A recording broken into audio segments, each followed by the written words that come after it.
My name is Rob Mayer. I'm the owner and operator of My Gardening Habit LLC. I've got a 18 by 36 foot greenhouse here that I built myself.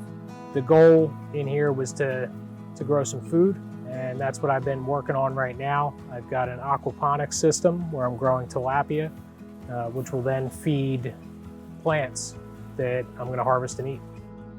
So aquaponics is a combination of hydroponics and aquaculture.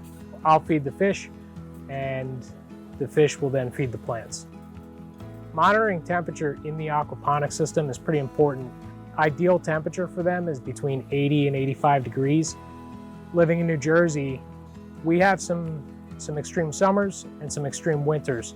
So trying to balance that out and know precisely what the temperatures are in the system at any given time is pretty important to me.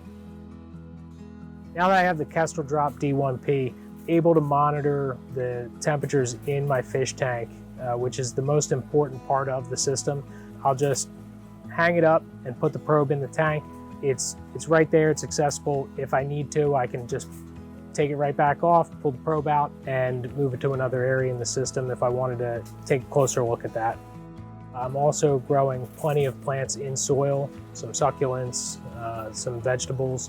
The big thing that it allows me to do is make sure that the soil temperature of whatever I am growing, especially seedlings, is correct. And I can make adjustments when I need to.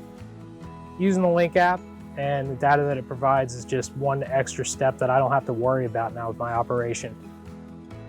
So I've been using Kestrel products for quite a number of years now, and what I really like about it is the quality and durability, and an added bonus to that is that they're built right here in the USA. I've used a bunch of other products, and the Kestrel products really stand out. They definitely are more durable. The fact that the Kestrel products can hold up in extreme conditions, that's huge for me.